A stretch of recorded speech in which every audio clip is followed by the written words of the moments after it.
일어서서 할까요? 아니요. 예, 이렇게 인사를 일어서서 해야 되니까. 목소리가 잘 안 들려요. 이해란 박사 예, 반갑습니다. 한 달 됐나요? 제가 여기 다녀간지? 한 달 좀 남았죠? 예.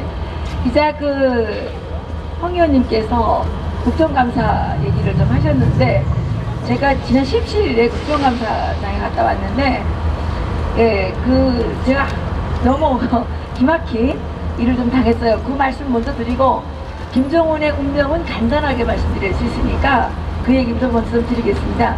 저는 이번에 국정감사의 증인으로 이제 출석을 요구받아서 갔어요. 그래서 탈북자들 정착에 관한 문제를 가지고 말씀을 드렸는데, 제가 말씀드린 취지는 그렇습니다. 이제 탈북자들이 문재인 정권 들어서서 특별히 더 힘들어졌다. 문재인은 김정은한테 잘 보이기 위해서 탈북자들을 억압하고 소멸시키고 이렇게 내밀고 이런 정책들을 많이 했기 때문에 탈북자들이 많이 어려워졌고, 그러한 결과로서 한성호, 김동진이라고 하는 탈북자 모자가 굶어 죽었다. 이건 결과로 나타난 거다. 이제 이런 얘기를 제가 쭉 했습니다. 그리고 제가 이제 말씀드린 게, 노무현 정권 때 실제 제 지인 중에 한 명이 어느 회사에 다니고 있었는데, 영역직으로 다니고 있었는데, 그 회사에서 뭐라 그랬냐면, 야, 남북 교류가 이렇게 잘 되고 있는데 탈북자가 우리 회사에 있으면 안 된다, 내보내야 된다, 이런 얘기를 해서 내보내려고 했던 적이 있었어요. 그래서 그때 엄청 싸워가지고 나오지는 않았지만, 그리고 또 한 가지가 노무현 정권 말기에 2008년 2월 7일 저녁 6시 반인, 새벽 6시 반인가? 이때, 그러니까 2월 8일 새벽 6시 반인가? 이때, 북한에서, 공업배 2개가 내려왔습니다. 거기에 탈북자 22명이, 탈북자가 아니라 북한 주민 22명이 타고 내려왔는데, 대한민국에서 이 사람들에 대해서 4시간 동안 조사를 하고, 8시간 만에 이 사람들을 몽땅 북한으로 돌려보냈습니다. 그래가지고 북한에 돌아가서 처형당했다고 뉴스에 나온 적이 있어요. 그게 그러니까 이명박 대통령께서 2007년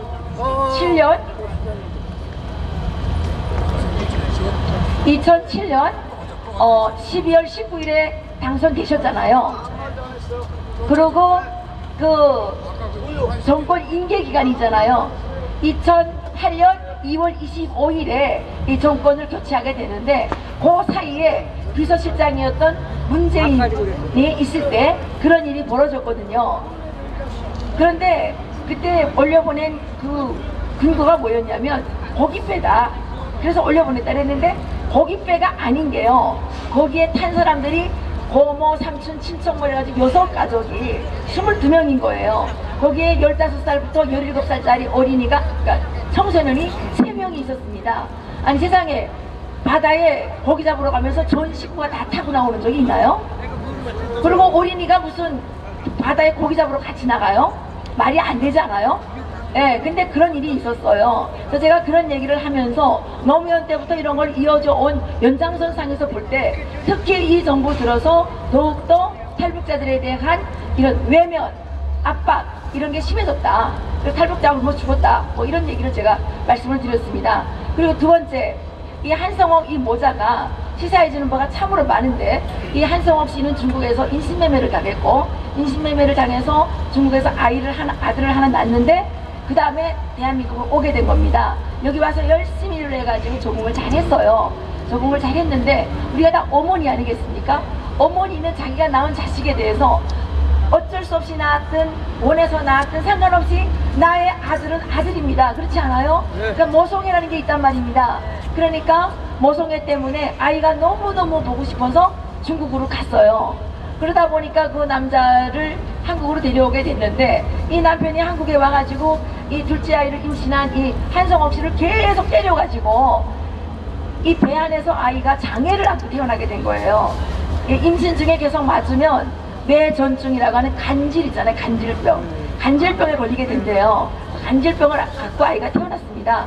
이 중국의 조선족 그러니까 강제 결혼한 사람들은 조선족이든 한족이든지 간에 이 탈북자들을, 그러니까 북한 여성들을 돈 주고 사왔기 때문에 사람으로 보는 게 아니라 물건으로 보는 거예요. 그래서 막 계속 폭행을 하고, 낮에는 노동시키고, 밤에는 온 가족이, 온 집안에 있는 모든 남자가 달라붙어서 성폭행을 하지 않으면 어떤 동네에서는 온 동네 놈들이 다 달라붙어서 성폭행을 하고, 이런 거를 지금 겪고 있단 말입니다.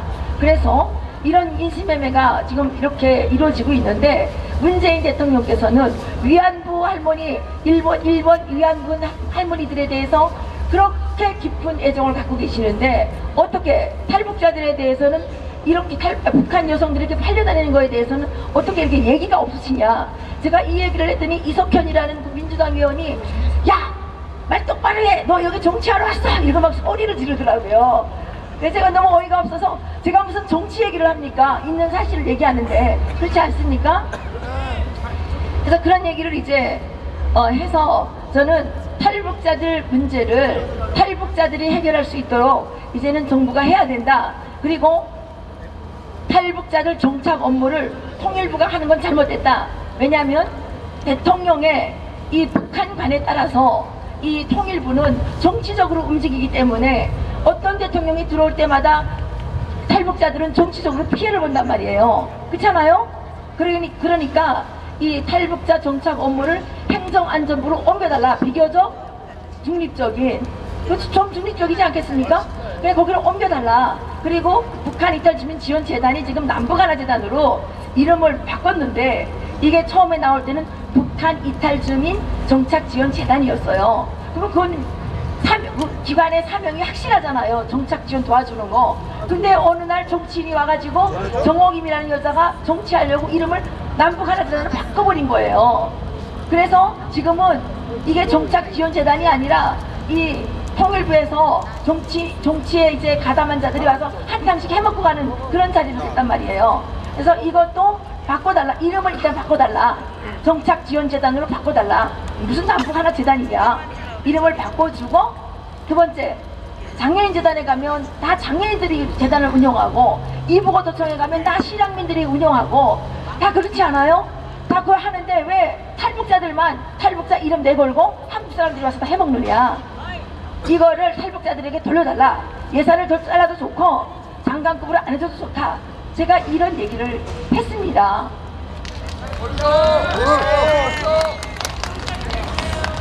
예, 그랬는데 이제 추미애 씨가 저한테 이제 보충 질의를 하면서, 지금 우리나라가 이렇게 민주화된 것이 다 자기네가 잘해서 민주주의가 됐다고 이제 일장연설을 늘어놓더라고요. 그러면서 북한에 지금 지원이 안 되기 때문에, 인도적 지원이 안 되기 때문에 여성과 아동이 고통스럽다. 이렇게 항상 그렇게 되면 여성과 아동이 피해를 보기 마련이다. 뭐 이러면서 인도주의 지원에 대해서 이제 당위성을 막 얘기를 하는 거예요. 그래서 제가 그랬어요.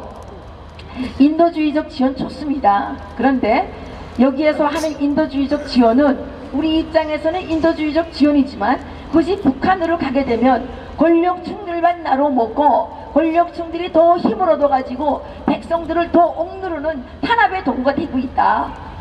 그렇기 때문에 지금 그 북한 주민들에게는 인도주의적인 지원이 전혀 인도주의적 지원이 되지 않는다.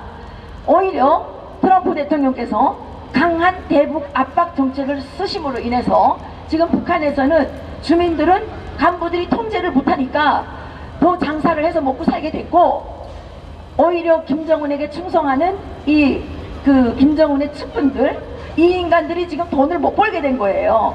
그래서 더 고통스럽게 된 겁니다. 그래서 김정은을 둘러싸고 있는 이 충성 세력 간에 갈등이 지금 생기고 있습니다. 그래서 제가 그 얘기를 했어요. 그랬더니 이제 할 말이 없는 거죠. 그러니까 성영길 씨가 또 저한테 질문을 했어요. 너는 무슨 박사냐? 그래서 나는 식품영양학 박사다.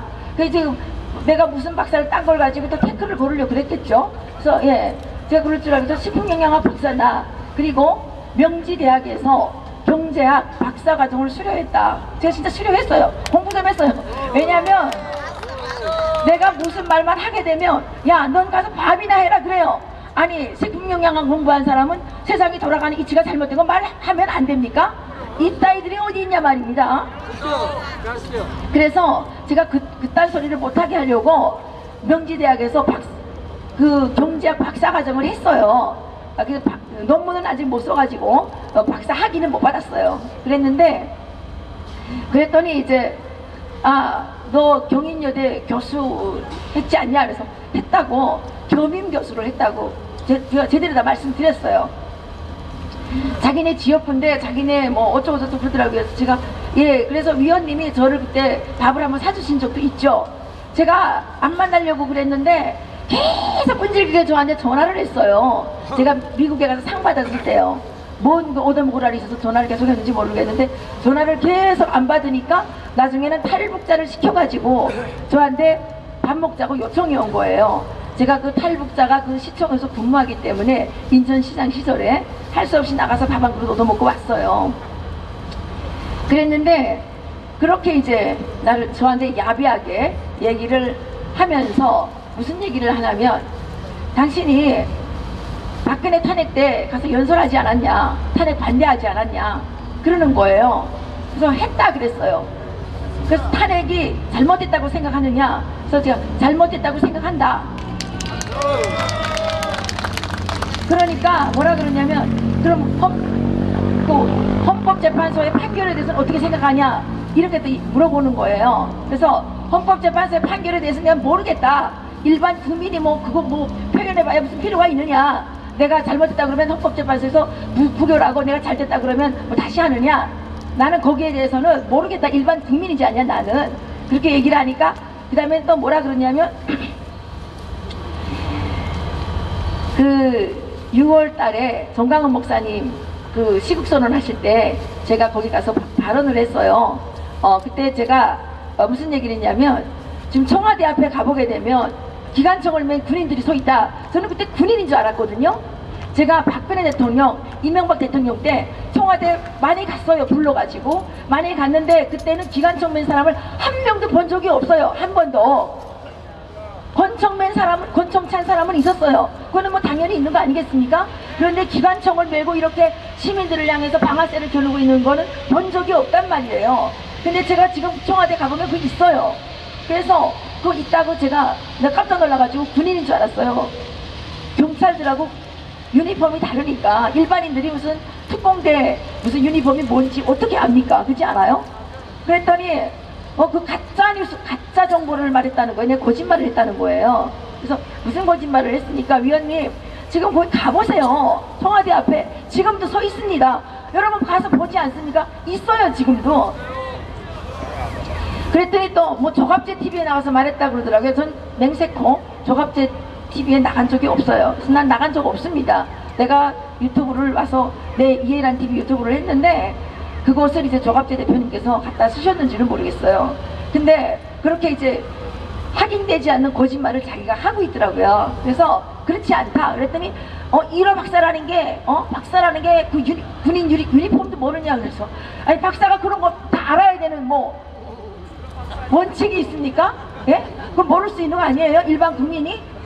우리가 그동안 얼마나 행복한 나라에 살았습니까? 경찰 특공대 유니폼이 뭔지도 모르고 우리는 정말 평화로운 시대에 살았던 거 아닙니까?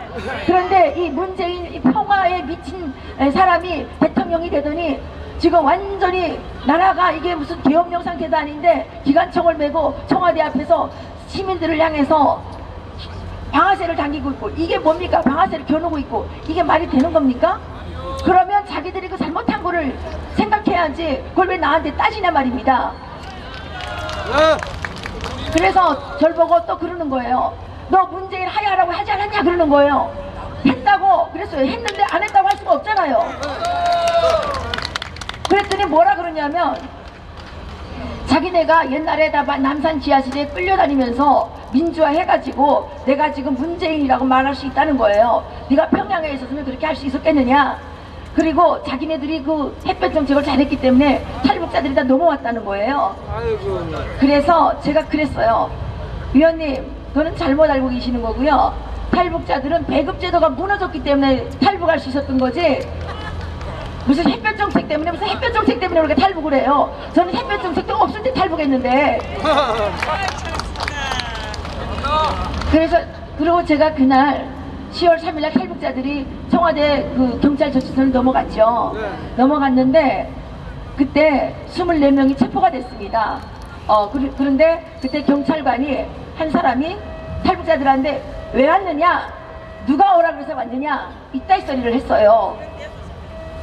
왜 오기는 왜 와요? 내 나라니까 찾아온 거지. 대한민국도 내 조국 아닙니까? 그리고 누가 오라 그래서 와요? 대한민국의 헌법이 우리를 국민으로 인정해주고 있기 때문에 우리가 온 거예요. 그렇지 않나요?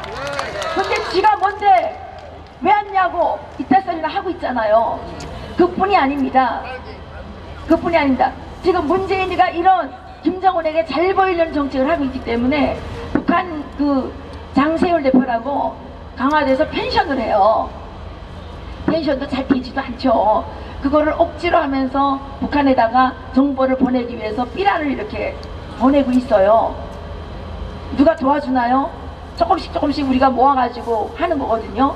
그런데 10월 6일 밤 9시 50분에 군인들이 차량 2개에 나눠 타가지고 14명이 들이닥쳐가지고 펜션을 수색을 한 거예요. 영장도 없이. 이게 뭡니까 이게? 만익이죠, 만익. 그래서 제가 그런 얘기를 했어요. 그러니까 할 말이 없는 거예요. 또 한 가지 내가 뭐를 폭로를 했냐면 12명, 13명 그 식당 종업원들 박근혜 대통령 때 그 집단 탈북했죠. 네, 그랬는데 거기 지배인을 이 표창원이가 지배인한테다가 민변을 사주를 한 거예요. 손해배상을 받아주겠다 이렇게 해가지고 사주를 해가지고 꼬여가지고 감원 이설을 한 거예요. 손해배상 받아주겠다 그러면서 이제 북한으로 돌아가겠다 그래라 뭐 이렇게 이제 하면서 심지어는 민변에서 소개한 어떤 자가 이 허광일 씨한테 무슨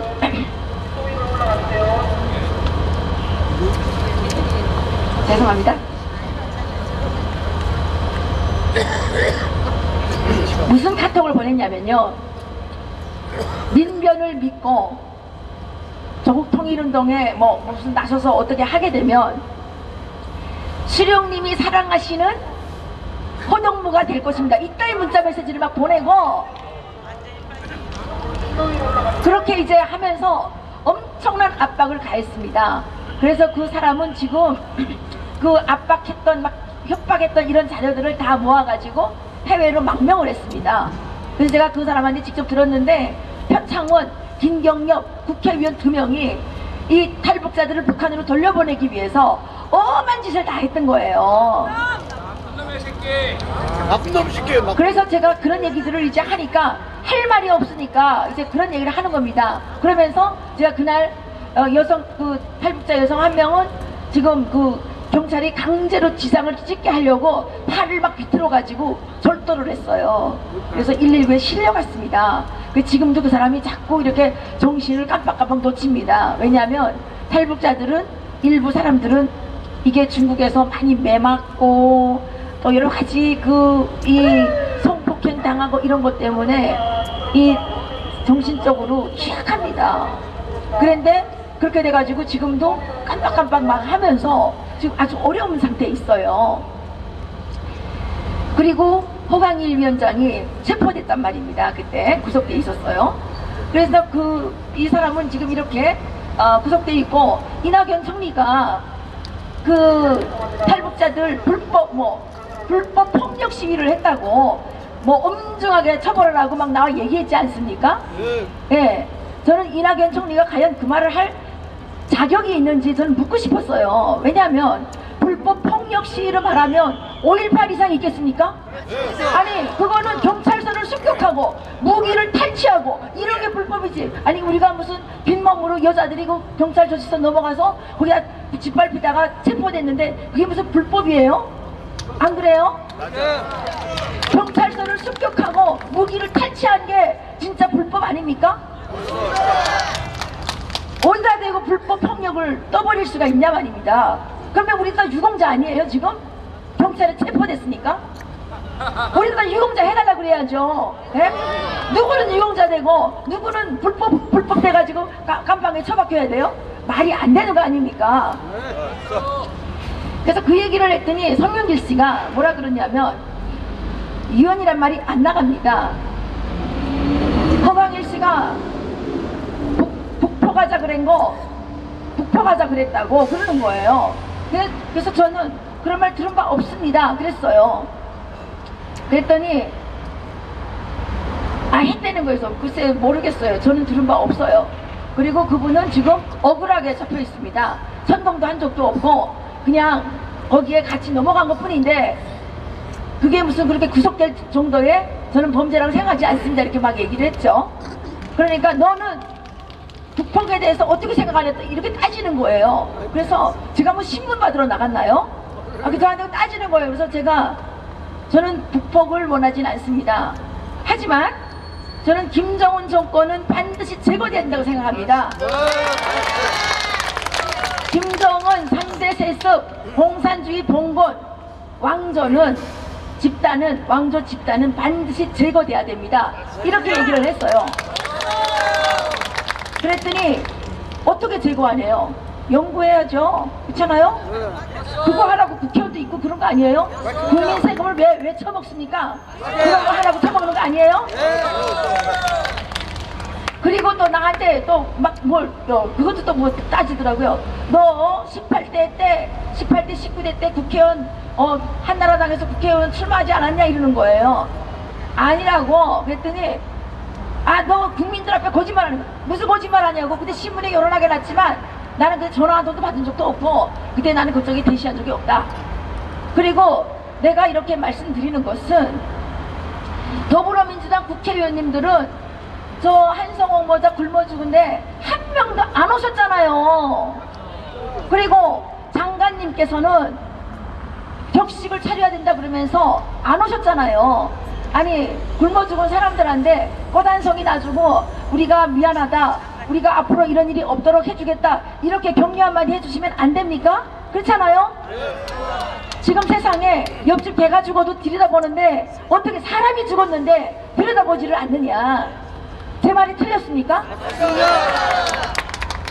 그랬더니 이제 저한테 이제 그렇게 막 태클을 걸면서 막 그렇게 이제 막 한 거예요. 그래서 제가 마지막으로 이제 시간이 다 끝났다 그래서 제가 그랬어요. 마지막으로 한 말씀 드리고 싶은데 저는 대한민국의 민주주의가 이승만 대통령께서 우리에게 개인의 자유권, 사적 재산권을 허락해 주셨기 때문에 민주주의가 마련됐다고 저는 생각합니다. 이렇게 말씀을 드렸어요. 만일에 제가 문재인 대통령 밑에서 밥을 벌어먹게 된다면 문재인이 아무리 잘못해도 내가 비판을 할 수가 없잖아요. 틀립니까? 예, 우리나라의 공무원들이 눈이 없거나 생각이 없거나 뭐 상식이 잘못된 걸 몰라서 저러고 지금 999가 가만히 있는 게 아니라 밥줄 떨어질까봐 지금 999 하면서 그 정말 잘못된데 지금 동참하고 있는 거 아닙니까? 그게 과연 민주주의인가요? 한만호 국장이라는 분이 문체부에서 국장 하다가 뭐 비판하는 거 썼다고 쫓겨났잖아요. 예? 민주화 투사들이 머리에 띠들르고 했다고 우리나라가 민주화된 겁니까? 천만의 말씀 만만의 말씀입니다. 이제부터 대한민국의 자유우파는 대한민국의 선진화, 산업화, 민주화를 몽땅 다 우리가 했다고 강력하게 주장할 필요가 있다는 겁니다. 이승만 대통령께서 우리에게 누구 앞에서도 쫄리지 않도록 개인의 자유권, 사적 재산권을 보장해 주시고 이것을 확고하게 할 수 있도록 경제 부흥을 일으켜주신 박정희 대통령께서 이 나라의 민주화의 선구자들 아니겠습니까 여러분? 그런데 어따래고 지들이 민주화했다고 우리 날 불러다 놓고 뭐 교육을 시켜요. 웃기는 것들 아니에요? 저는 이승만 박정희 대통령 때 그자들이 했다고 하는 독재는 독재가 아니라 질서 유지였습니다. 아니 경부고속도로 해야 되는데 해야 되는 거 맞잖아요. 국민을 위해서 해야 되는 거 맞잖아요. 그런데 거기 길바닥에 자빠져가지고 지랄하는데 그러면 잡아가야지. 국익을 해치는 행위를 한 것들을 잡아가 김대중이 빨갱이! 대한민국의 체제를 뒤집어 엎기 위해서 압력했던 반체제 역적들을 아니 그럼 처벌해야지 그걸 가만 냅두면 되겠습니까? 만일 그때 그런 역적들을 처벌하지 않았다면 오늘날 우리가 이런 나라를 만들 수 있었겠냐 하는 겁니다. 그런데 그동안 우리 자유우파가 마음이 착해가지고 그 빨갱이 민주화 투사들한테 기가 죽어가지고 그것들이 별 개소리를 다쳐도 구구구 해가지고 말을 제대로 못한 거예요. 여러분 우리가 2년 동안 이 빨갱이들 독재를 맛을 보니까 어떻습니까? 이것들은 인간도 아니죠. 민주화는 무슨 개뿔이에요, 개뿔. 그리고 송영길이가 저한테 실컷 당하고 나니까 뭐 화가 났는지 일요 서울에다가 거짓말을 했습니다. 거짓말해요 항상. 나 뭐라고 거짓말을 했냐면 남북하나재단에 탈북자가 49명이 지금 취업이 돼 있는데 이것은 박근혜 정부 때 비해서 4배 증가한 거다. 이렇게 이제 그래서 이해란이가 보수 성향이기 때문에 거짓 증언을 했다. 뭐 이래서 뭐 정치적으로 뭐 이용이 되면 안 된다 이 딸소리를 했어요. 그럼 내 앞에서 해야지 왜 나 없는 데서 하냐 말이에요. 그리고 그랬는데 보십시오. 지금 박근혜 대통령 때보다 지금은 남북하나재단 예산이 100억 이상이 불었습니다. 그리고 인원 규모가 3배, 그때보다 5배 이상 증가했습니다. 5배 이상 증가했는데 168명 중에 49명 취업했으면 그게 취업된 겁니까? 예? 나는 그런 말 한 적도 없는데 내가 무슨 거짓말을 했냐 말입니다. 제가 이거 고소할 거예요. 명예훼손으로요. 예. 전기하신 국회의원만 명예가 있는 게 아니라 일반 국민 이해란도 명예가 있는 겁니다. 예. 제가 물어보니까 할 수가 있대요. 그래서 저는 우리나라에서 저 깜도 안 되는 것들, 양심 없고 국민을 위해서 한 번도 일해본 적이 없는 것들, 역적행위만 일삼아왔던 것들이 민주화 유공자라고 저렇게 막 설치고 다니는 게 꼴보기 싫지 않습니까, 여러분? 우리 자유우파가 이제는 좀 더 어깨 펴고 가슴 펴고 대한민국의 진짜 주인은 누구입니까? 여러분들 자신입니다. 그렇지 않습니까? 여러분들이 당당해줘야 됩니다. 박정희 독재, 야 문재인 독재는 야 박정희 독재의 1000배다. 제가 옛날에 어디 대전인가 어디 강연을 갔는데 김일성 그 수령 독재를 막 비판을 했죠. 그랬더니 어떤 사람이 일어나서 우리나라에 박정희도 독재가 있었다 이렇게 얘기를 하는 거예요. 그래서 제가 그랬어요. 난 그때 뭐 좀 잘 모르긴 했죠. 거의 한 10몇 년 전이니까. 예, 금방 왔을 때예요. 그래서 제가 그랬어요. 글쎄 제가 여기 오니까 박정희 시대 때 개발 독재라고 있었다 그러는데 그게 뭐 제가 보기에는 개발 독재는 그래도 백성들 밥이라도 먹게 해주지 않았냐. 수령 독재는 300만 명을 굶겨 죽였다. 제가 그렇게 말했어요. 근데 내가 지금 생각해봐도 그때 내가 참 말 잘한 것 같아요. 제가 그냥 그땐 사실은 지금처럼 신념이 확고하지 못했어요. 그때 공부를 잘 못했거든요. 지금은 제가 목에 칼이 석자가 들어와도 대한민국은 절대로 이승만 대통령께서 건국하실 때 그 건국 이념으로 삼으셨던 시장경제, 자유민주주의, 기독교, 그죠? 한미동맹 이걸 가지고 나가야 된다. 영원히 저는 이게 확실합니다. 그리고 그 뜻을 받들어서 우리 박정희 대통령께서 마음에 애국심이 많았기 때문에 이 민족을 사랑하는 마음이 많았기 때문에 내 무덤에 침을 뱉어라 이렇게 하시지 않았습니까? 그 말씀을 아무나 할 수 있는 게 아니죠. 사람은 누구나 다 기타를 복종하게 되고 인기에 연연하게 되고 그런 거 아니겠습니까? 우리가 살아보면 정말 이 진짜 일을 하려면 인기에 연연하지 않고 정말 남한테 도를 맞더라도 원칙이면 가야 되는 그런 때가 있지 않습니까? 그렇잖아요. 그래서 우리가 박정희 대통령께서 민족 중흥의 위대한 뜻을 안고 뭐 이렇게 말씀하셨잖아요, 맨날. 네. 그러니까 박정희 대통령께서 그런 그 대한민국에 대한 대한민국 국민들에 대한 사랑과 애정이 계셨기 때문에 이렇게 부강한 나라를 만들 수 있었다고 저는 확신합니다. 그런데 그 일을 해야 되는데 그 분명 잘못된 거 아는데 계속 하라 그러게 되면 민주주의 한다고 하게 되면 한 걸음도 나갈 수가 없어요.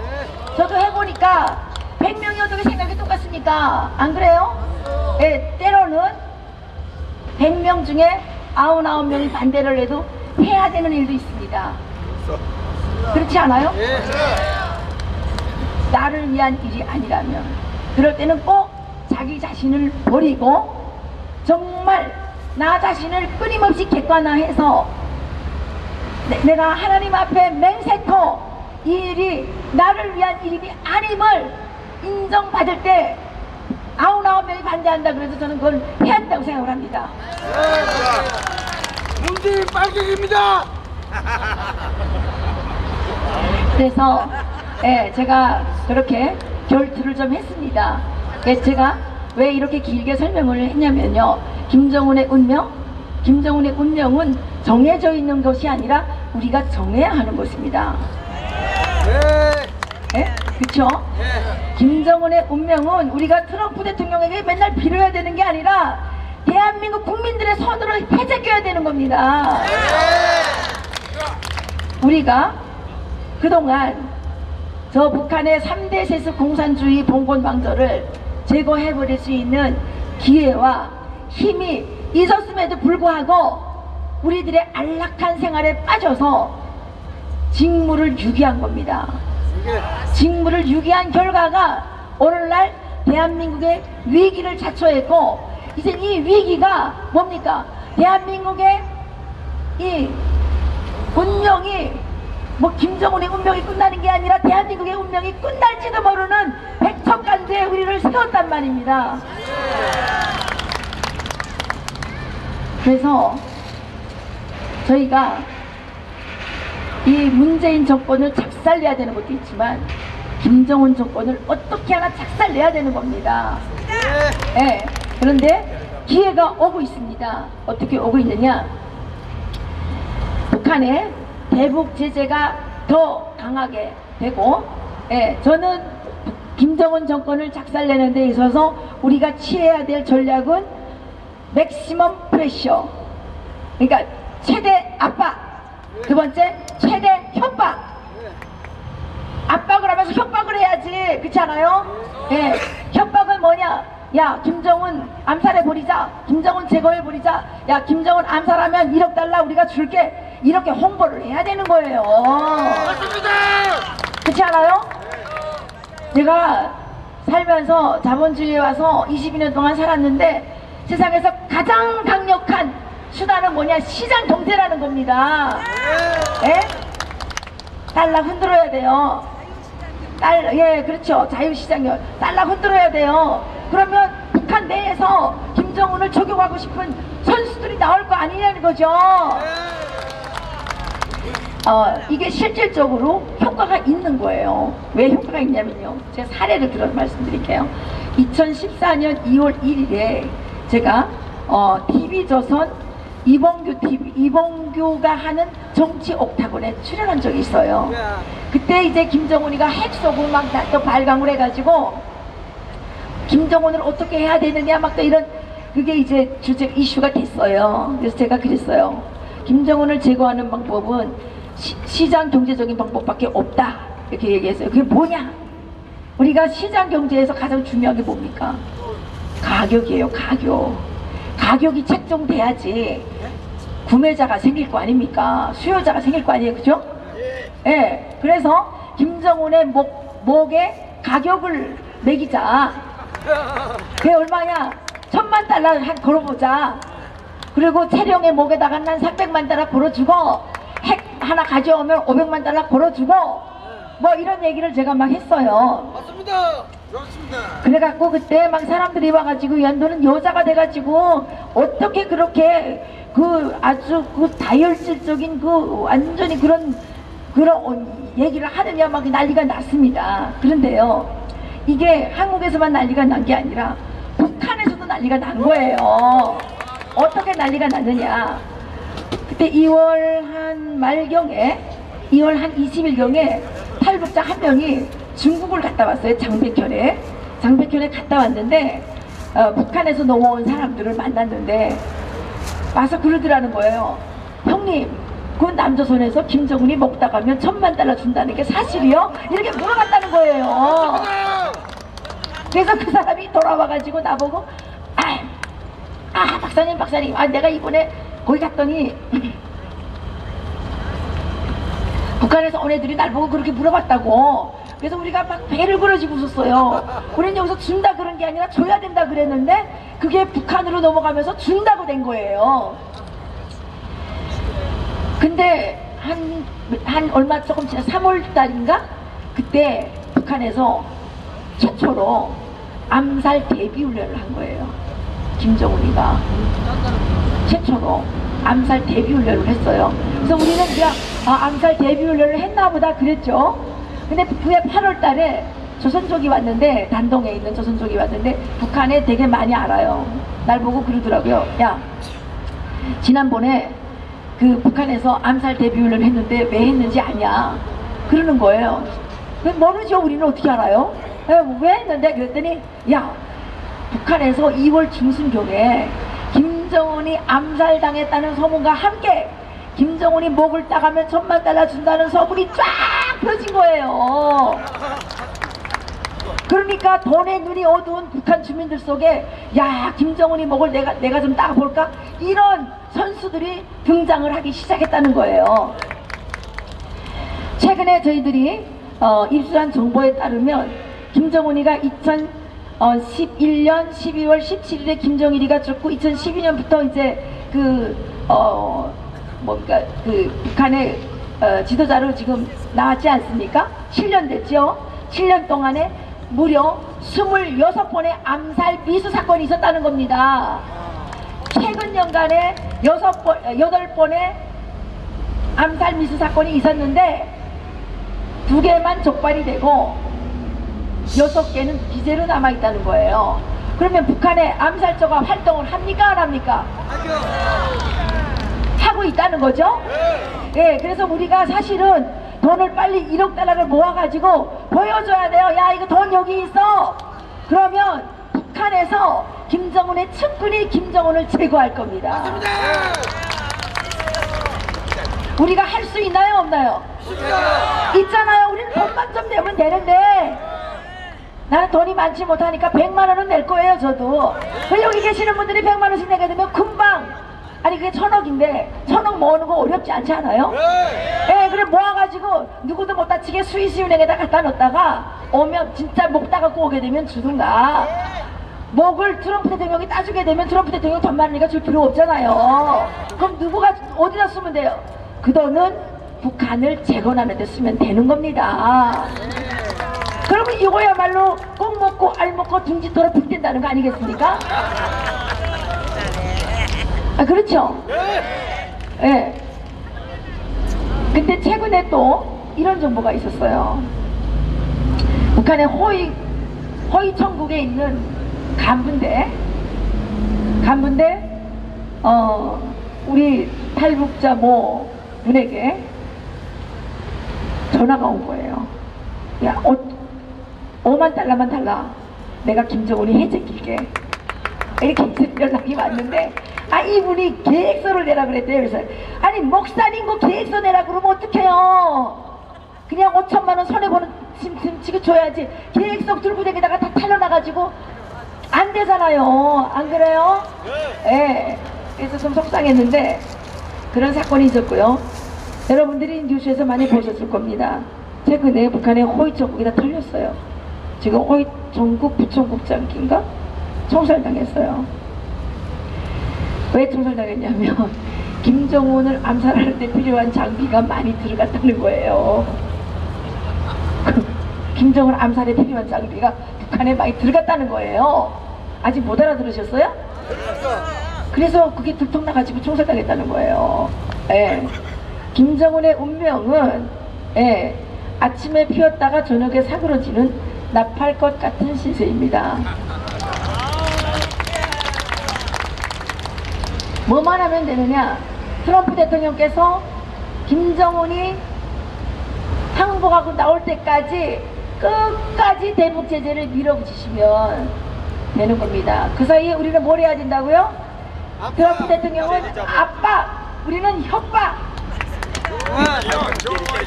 우리는 북한에 계속 김정은한테 협박을 벌여야 됩니다. 야, 우리의 지금 4,900만 여기 빨갱이들 좀 있으니까 빨갱이들 빼고 4,900만이 너를 죽이기 위해서 돈을 모으고 있다. 이걸 계속 보여줘야 되는 거죠.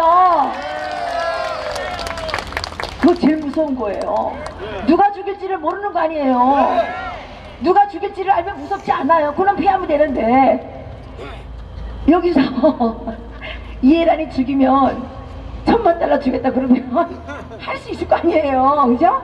근데 이해란에는 그 $10,000,000 가치가 안 나가니까 뭐 누가 죽이겠어요. 네. 그래서 저는 우리가 참 먼 길을 왔습니다. 우리가 2016년 10월 29일에 백남기 그 장례식을 시작으로 탄핵 사태가 시작이 됐죠. 저는 11월 그 백남기 장례식 할 때부터 나왔어요. 나왔는데 그때는 우리 인원이 너무 조금 나와가지고 빨갱이들 속에 이렇게 쌓여가지고 깔려 죽는 줄 알았어요.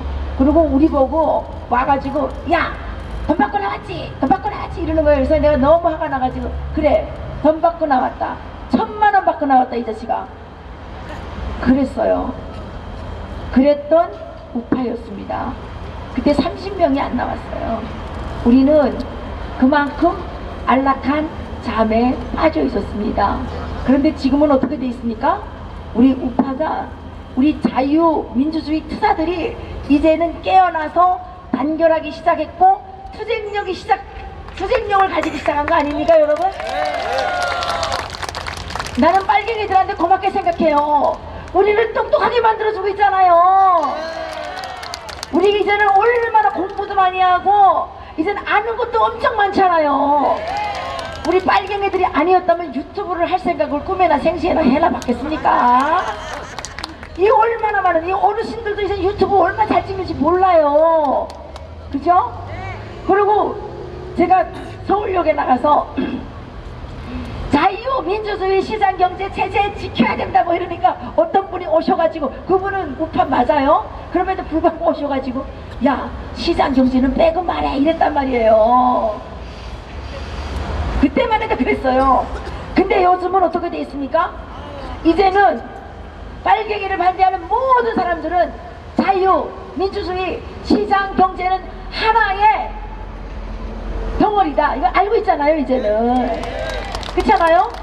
시장경제가 없으면 민주주의가 될 수가 없잖아요. 안 그렇습니까? 시장경제가 있어가지고 우리가 각자 밥을 벌어 먹어야지 민주주의가 되는 거지. 배급제 받게 되면 민주주의를 할 수가 있어요? 없잖아요. 민주주의의 기초는 자유시장경제란 말입니다 여러분. 그러니까 우리가 빨갱이들한테다가 야 너네가 무슨 민주화 유공자야 이 역적 같은 놈들아 그것들이 하겠다는 게 지금 배급제 나라 만들겠다는 거 아니에요. 토지 공개념 웃기고 꼴값 떨고 있어요. 토지 공개념이 뭐예요? 사유권 사적 재산권을 없애겠다는 거 아닙니까 여러분. 우리가 재산을 평가할 때 뭘로 평가해요? 땅으로 평가해야지 안 그래요? 뭘로 평가해요? 뭐 이거로 이거 지갑으로 평가해요? 이거 다 사가서 없어지는데 영원 불멸한 땅으로 평가한단 말입니다. 토지 공개념이라는 것은 재산권을 없애겠다는 겁니다 여러분. 뭣도 몰라가지고 난 땅 한 떼기도 없어요. 그렇지만 나는 토지 공개는 반대합니다. 왜냐하면 남의 재산권이 박탈당하면 나도 박탈당하는 거 아니에요.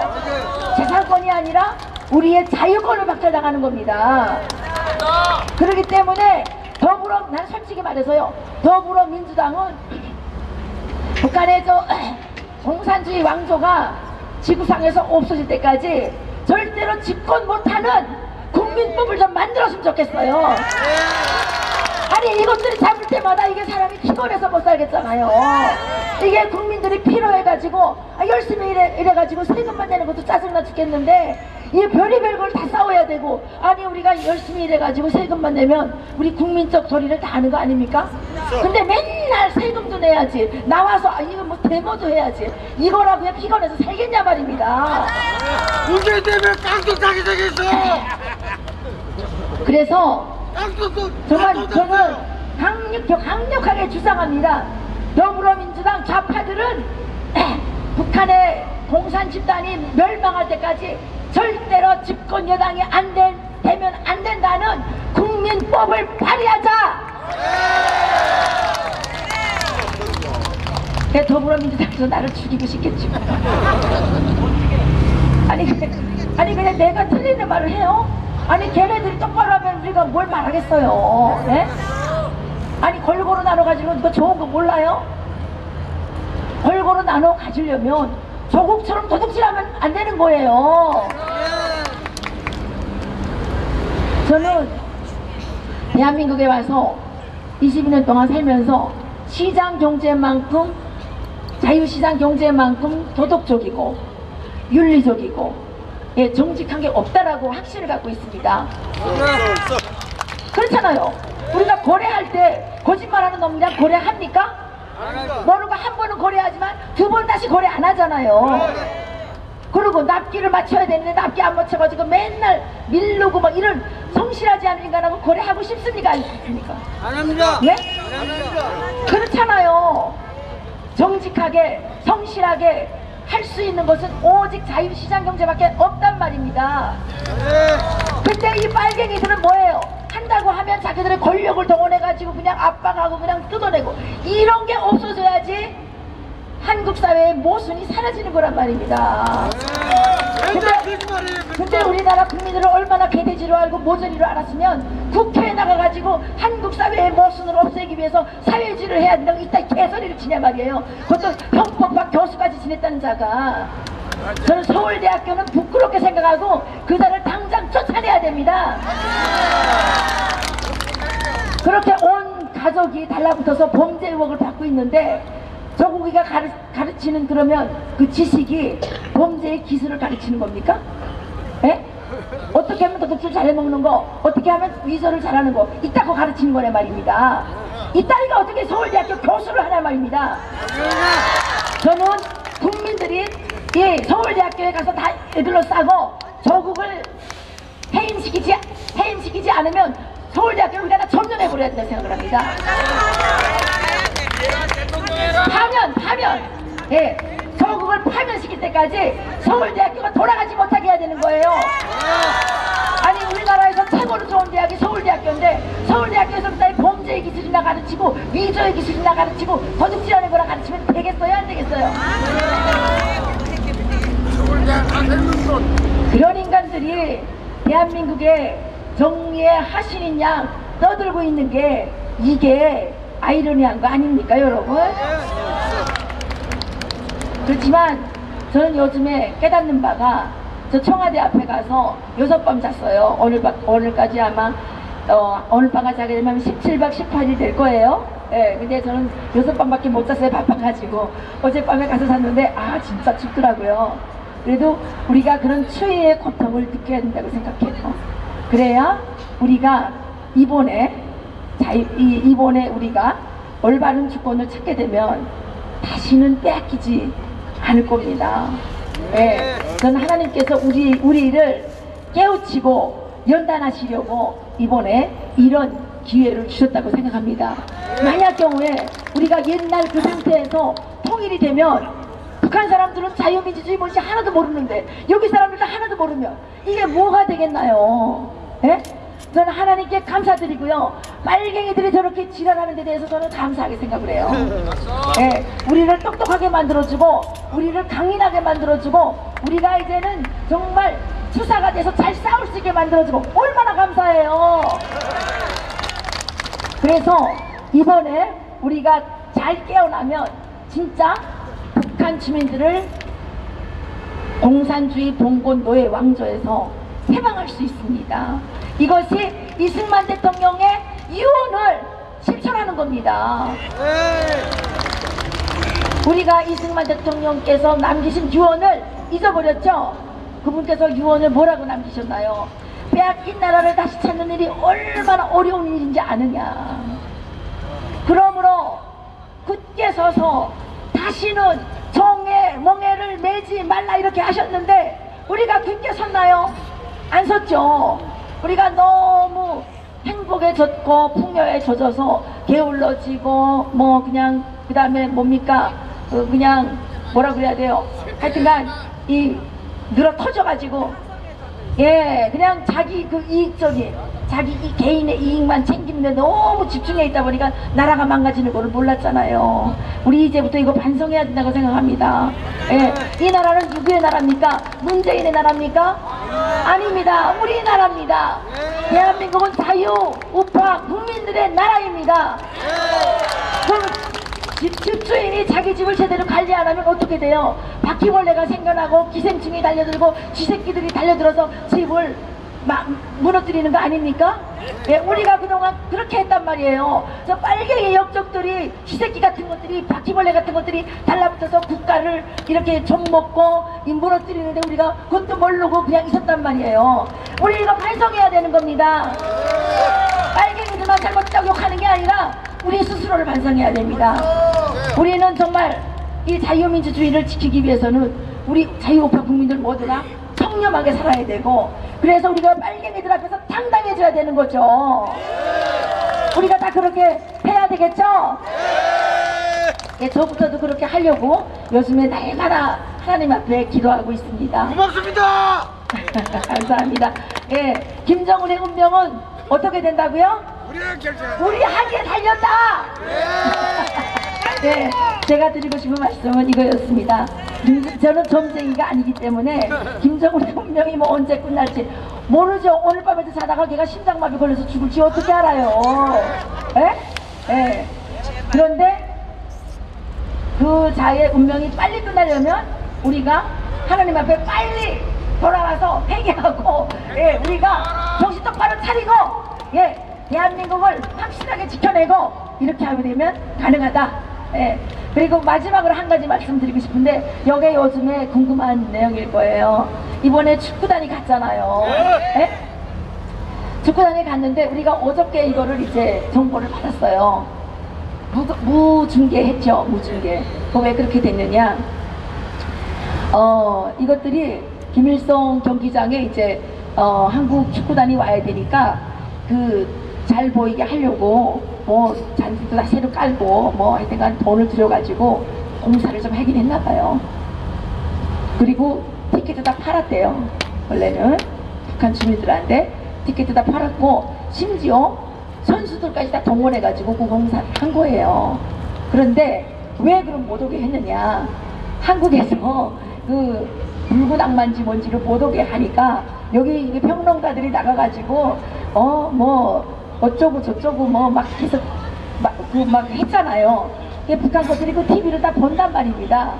그러니까 괜히 그것들한테 껐덕지 잡히지 말게 하기 위해서 김여정이가 싹 6일 전에 그 오지 못하게 해라 이렇게 이제 지시를 내렸다는 거예요. 독재국가가 아니고는 이렇게 할 수가 없는 거죠. 그죠? 김여정이 그 조그만 계집의 한마디에 국가의 중요한 행사가 아니라 국제적인 행사잖아요. 이게 이렇게 좌지우지되고 있는 거 아닙니까? 그래서 야, 그거 질까봐 그런 거 아니냐? 그랬더니 아니 그 뭐 스포츠가 질 수도 있고 이길 수도 있고 하는 거는 이제는 북한 주민들도 상식으로 알고 있다. 그런데 여기 이제 또 왔다 가게 되면 그 뭐 어쩌고 저쩌고 뭐 이렇게 하니까 김여정이가 하여튼간 그렇게 결정을 했다고 그러네요. 그래서 북한 주민들이 그 관람표 샀던 것도 다 무효시키고 못 들어오게 그래서 관중이 한 명도 없는 그런 경기를 한 거예요. 그리고 그거는 축구 경기라기보다도 남과 북의 사상전 대결이었다고 저는 생각을 합니다. 그래서 우리 선수들이 엄청나게 맞았다면서요. 안 다치고 몰라. 그런데 대통령이라는 자가 어떻게 거기에 대해서 한마디도 말을 못해요? 박근혜 대통령 때 무슨 있었던 일은 별의별 거 가지고 다 트집을 잡으면서 그렇지 않아요? 그리고 통일부 장관이라는 자가 뭐 공정하게 했다고, 그나마 공정하게 했다고 이따위 말이 입에 나가요? 저 통일부 없애버려야 된다고 생각해요. 아니 북한의 통일조선 사업부 이중대 역할을 하는 게 무슨 필요 있습니까? 그건 통일부가 아니라 북한 도움이에요. 도움이 김정은 도움이. 그러니까 그런 일들이 일어나고 있는데, 이런 따끈따끈한 북한 소식들은 디보티 코리아 포스트 인터넷 신문이 있어요. 거기에 들어가서 보시면 많이 나와 있고요. 그리고 이해란 TV 다들 잘 아시죠? 예, 구독 안 누르신 분들은 어느 저녁에 가서 꼭 눌러주세요. 그리고 우리가 지금 탄압을 당해가지고 4만 명 이상이 빠져나갔는데 원래 구독을 눌렀는데도 구독이 해제가 되실 수도 있어요. 그러니까 점검하셔서 이해란 TV 구독 눌러주시기를 부탁드리겠습니다. 네. 그리고 한 가지 더 광고를 한다면 북민전 TV라고 최정훈 북민전 사령관이 있어요. 하는 TV가 있는데 계속 나보고 누나 야 우리 이거 좀 뭐 10,000명 올라갈 때까지 좀 도와달라고 계속 하는데 북민전 TV도 그 구독 좀 눌러주세요. 내가 그랬어. 야 너 방송을 열심히 해야지 그 구독 올라가지고 방송도 안 하면서 계속 내가 누르려고 내가 사이코 되잖아. 그랬어. 열심히 한대요. 지금 분향소에 나와서 되게 고생하고 있거든요. 그리고 여러분들이 혹시 어디에 뭐 수련회를 간다던가 뭐 나들이를 좀 갈 일이 있으면 금강마을 펜션 거기 좀 꼭 좀 가서 활용해 주세요. 그분 되게 고생 많이 하고 있고, 이번에 군인들이 쳐들어와가지고 그 난리를 치는 바람에 동네 사람들이 다 깜짝 놀랐고, 거기 손님으로 왔던 사람들이 놀라서 다시 그 펜션에 가겠어요? 이거 영업 피해 아니에요? 영업 방해 아니에요? 네. 그러니까 이런 것들 여러분들이 좀 도와주시면 저희들이 큰 힘을 내서 열심히 일을 하겠습니다. 그리고 능라박사 통일학과 열심히 좀 애용해 주시면 고맙겠습니다. 그리고 이거 하나 제가 제안 드리고 싶은데, 이제 우파는요 빨갱이 된 물건 사주면 절대 안 돼요. 이제는 우파는 우파끼리 똘똘 뭉쳐가지고 물건도 우파 들끼리 사줘야 돼요. 그래서 우리 공화당에서 그 우파들 이렇게 하는 사업체 있잖아요. 명단을 만들어가지고 우리끼리 다 돌려가면서 보면서 우리는 우파 물건만 사줘야 돼요. 우리가 빨갱이들한테 돈 주는 것도 빨갱이를 돕는 거란 말입니다. 그쵸? 예, 제가 오늘 순서 없이 막 떠들었는데, 그래도 여러분들께서 많이 호응해 주셔서 너무 감사드리고요. 예, 우리가 한 사람이 남을 때까지 끝까지 싸워서 위대한 조국, 개 같은 조국이 아니고, 예, 위대한 자유대한민국 우리가 반드시 지켜내서 우리 아이들에게 자랑스러운 나라를 물려줄 수 있으면 좋겠습니다. 예, 감사합니다.